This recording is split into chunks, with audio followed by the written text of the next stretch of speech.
Hi, welcome back. And now we're going to start chapter 2, which is called And Continues. The first chapter was called The Magic Begins, so this is And Continues. The others met him at the end of the cliff walk. They had been waiting for him, hanging over the garden gate. They'd been taking it in turns to go to the corner where the bus stopped in order to see if he was coming. They wanted him to come back quickly because it was dull without him, for he always had such good ideas for new games. There was another reason, too. They were hoping he would bring back with him a piece of that pink rock he would most certainly buy.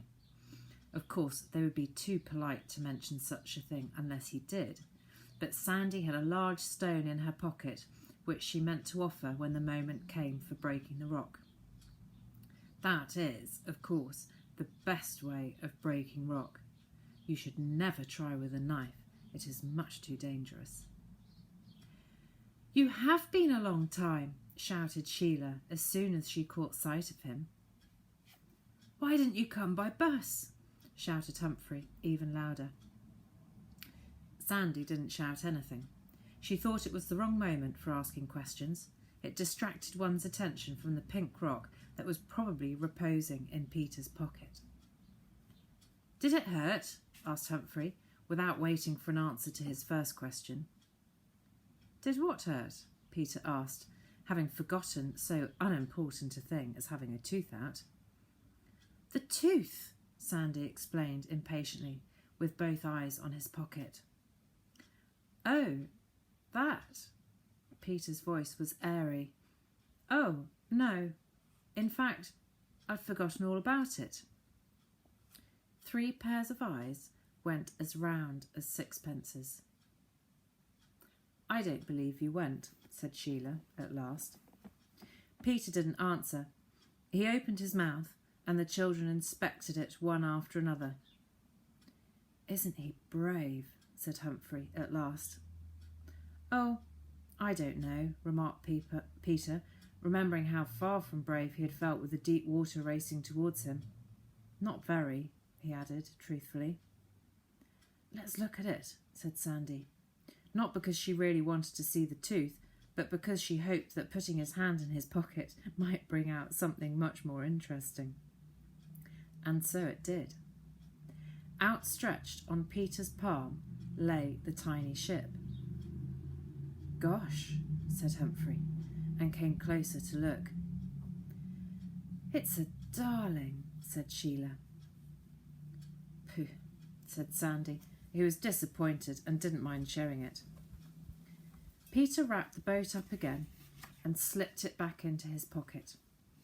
"Sit down," he said, in the commanding sort of voice he had at times. Sometimes it annoyed the others and they wouldn't obey, but now there was something about him that made them want to listen. They sat down on the grass, and Peter sat down in front of them. "Before I begin," he said, very solemnly, "you've got to take the oath." The 3 children looked up eagerly. The oath was only used on very special occasions. Peter held out his 2 fingers, the middle one of each crossed tightly over the first one. Peter held out his 2 hands, the middle finger of each crossed tightly over the first one. The other 3 children held theirs out, crossed in the same manner. Peter touched them lightly with his own. Then the 4 of them chanted slowly, "Earth and water and fire and air, we solemnly promise, we solemnly swear, not a word, nor a look, nor a sound to declare, earth and water and fire and air." It all sounded very grand, chanted like that in the open air, though Sandy wasn't at all sure about the meaning of the earth and water and fire part. Sheila, who had composed it, said rather crossly when the point was raised that it didn't matter a bit, because it sounded lovely and rhymed, and the 2 middle lines were plain as a pikestaff, so what did it matter? And when you come to think about it, she was right. Peter said, "Listen, When Mr. Frinton was finished with me, I thought I'd walk down to the front. I wanted to see the Pierrots, you know, the fat one that sings the comics. Well, I cut across the high street and I took a turning. All of them lead down to the sea, of course, and I found myself in a little old street. There aren't any old streets in Radcliffe, Sheila reminded him. They're all as new as new. A little old street, Peter went on, as though he hadn't heard, and then spoilt the effect by adding, I was there and you weren't. But you couldn't have been.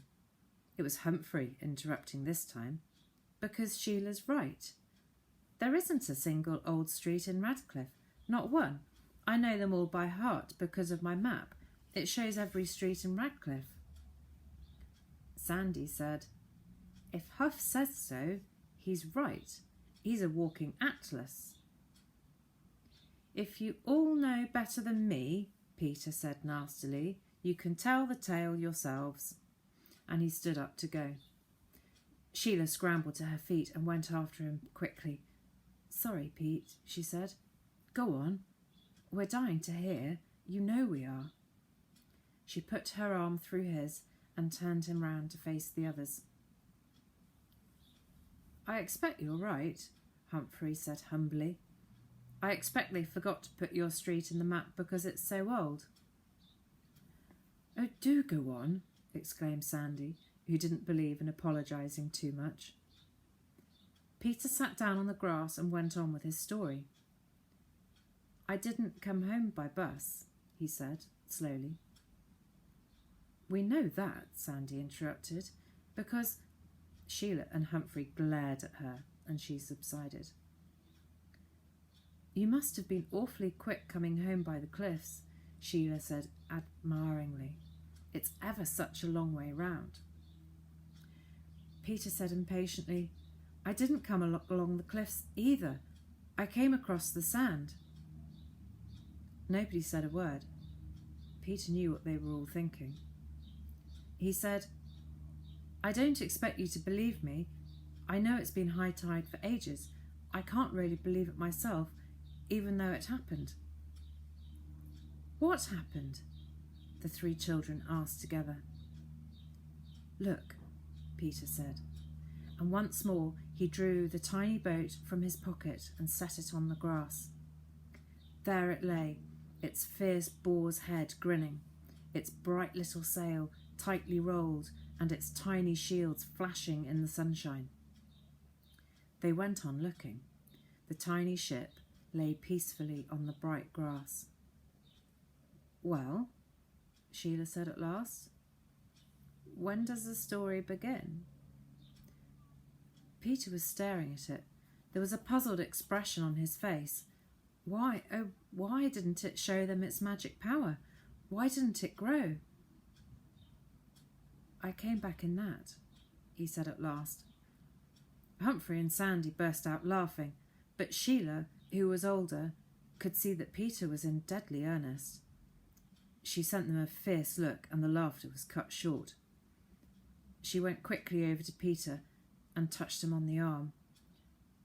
It's the stuff the dentist uses, she said kindly. It does that to me too.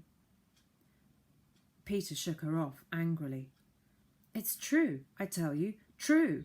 I was coming round by the point. I was nearly drowned, but the ship brought me home.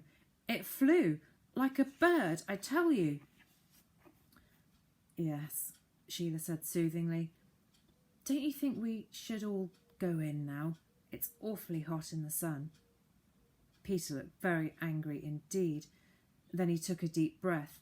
They could see he was trying to control himself. You don't believe me, he said at last. Well, I don't expect you to. I wouldn't myself unless I saw it with my own eyes. But I wish it would happen. I wish the ship would take us somewhere, anywhere. Still the little ship lay on its side, its tiny shields winking in the sunshine. Where would you go if you could choose? Asked Sandy. not because she wanted to know, but for the sake of filling in an awkward pause. I don't care. Anywhere. Just to show you. Back to Radcliffe, even. He turned his back so that they shouldn't see his lips quivering. He was beginning to agree with Sheila that it might have been the dentist stuff, so the magic hadn't happened at all. Everything was perfectly ordinary in a perfectly ordinary world. He stared unhappily out over the blue and silver sea. Suddenly, Humphrey gave a cry of pure astonishment. Sandy rolled over to stare at him. Sheila did nothing, for she was already staring, as though her eyes were about to pop out of her head. "Look!"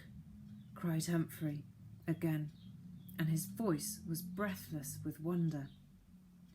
Peter slowly turned on his heel. It was happening. The little boat was growing, steadily and surely growing.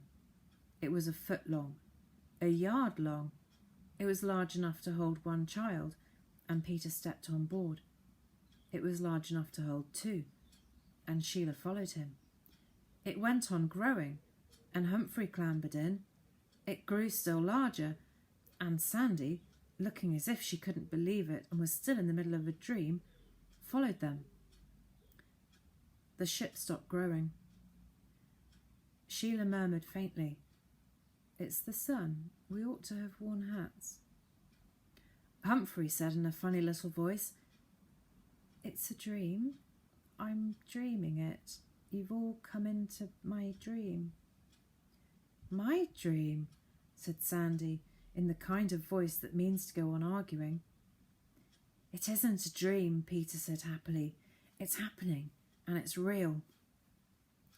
The boat began to rise steadily in the air with a strong and even motion. Peter said, "I wonder why it didn't happen when I put it down on the grass." "I expect we've got to learn how to work it," Sheila told him. "It would be dreadful if we got landed somewhere and couldn't get back." "Yes, we've got to think about that," agreed Peter. "Let's all think now." The boat flew steadily on amid complete silence. Suddenly, Humphrey cried, "Got it!"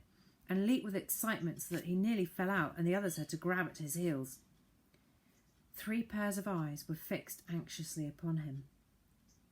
"You've got to wish," Humphrey explained. Then, seeing that they didn't understand, he went on. "When Peter put it down at first, he didn't wish, so nothing happened." "But he did wish," Sheila reminded him.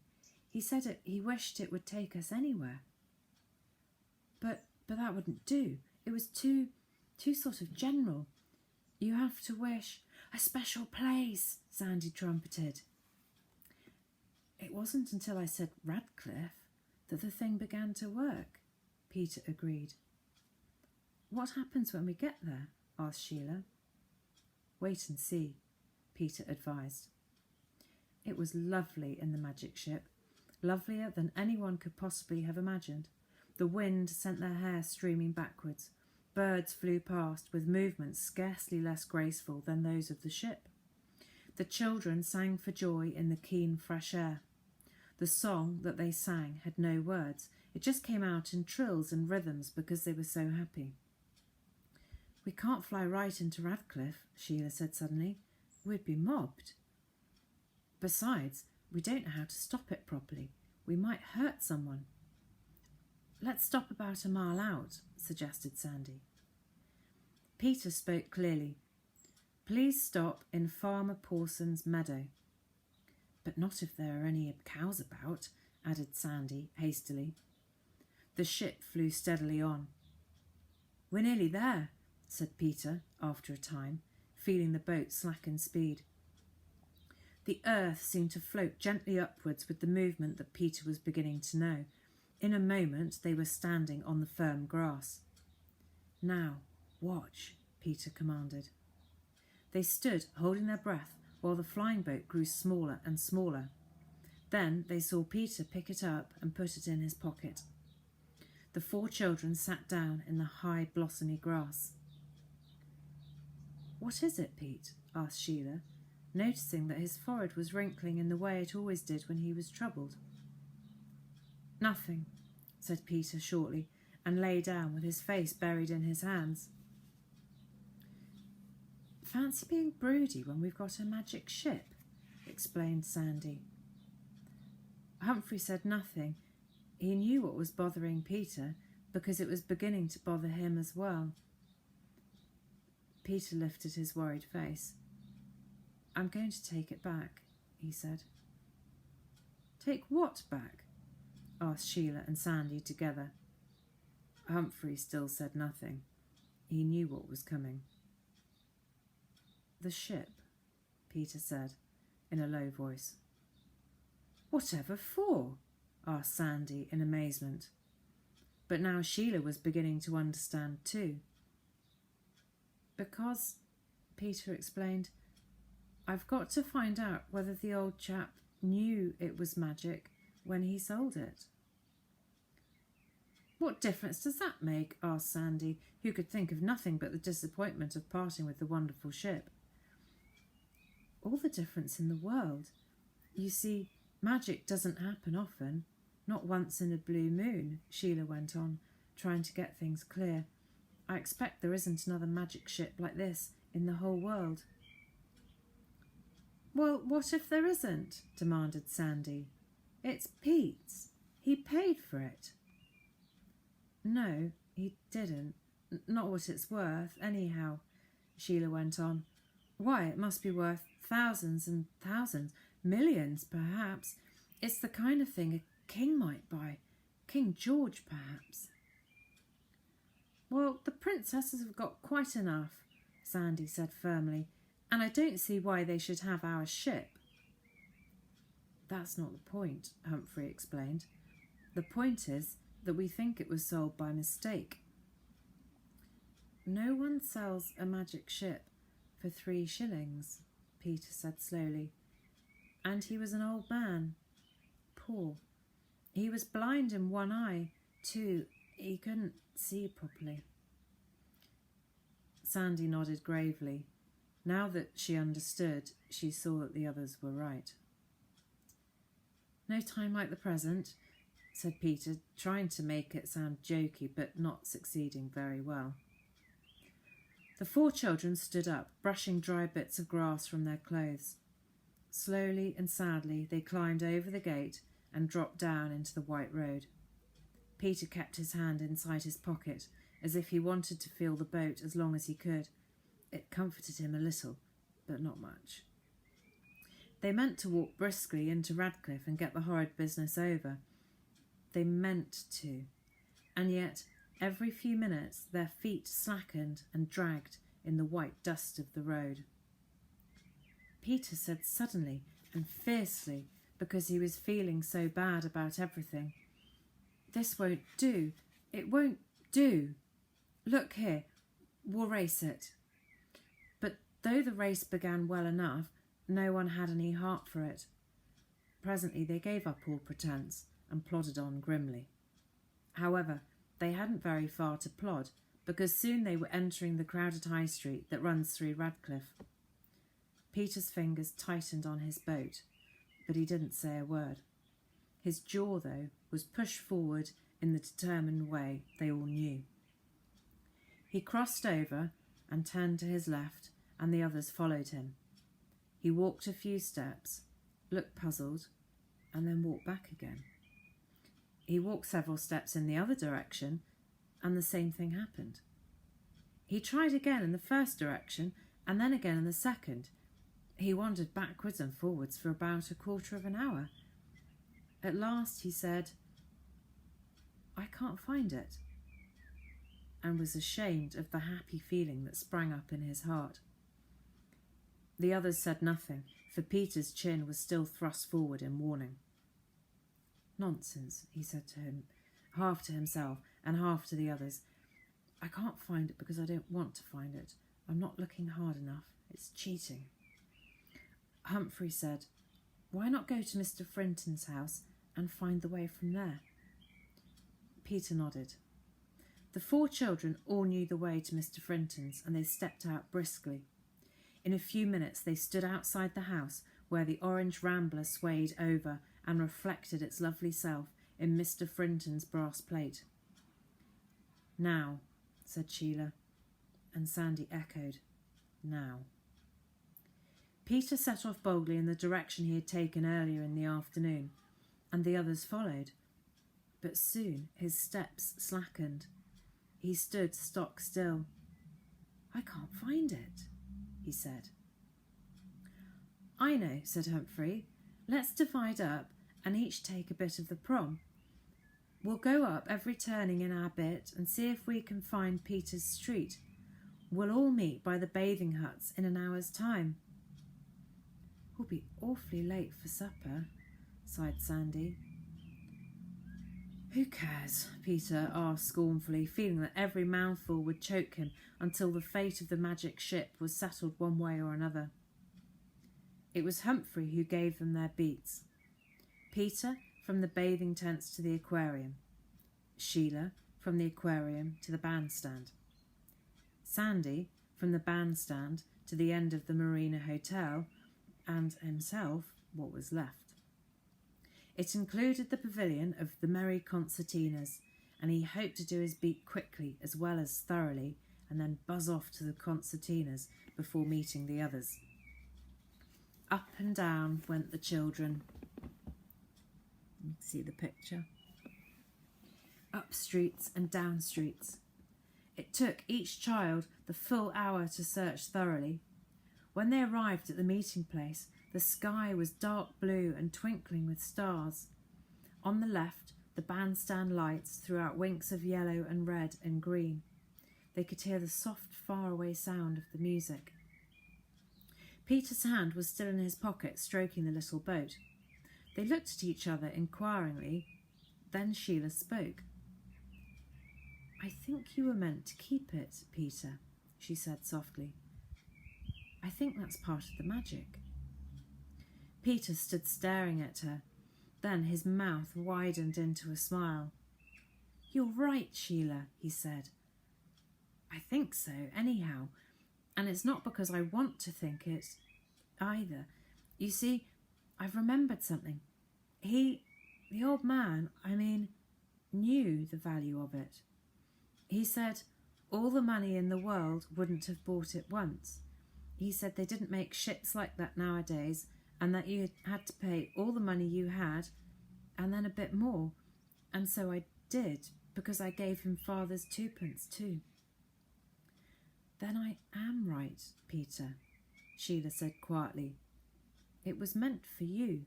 It is yours." The 4 children stood very still for a moment. Then, quite suddenly, Peter leaped into the air, crying, "Hurrah! Hurrah!" When they had all finished cheering, Humphrey looked up at the dark sky. "We ought to be back," he said. "They'll be awfully worried about us." "And now everything's settled, I want my supper. I'm starving," announced Sandy.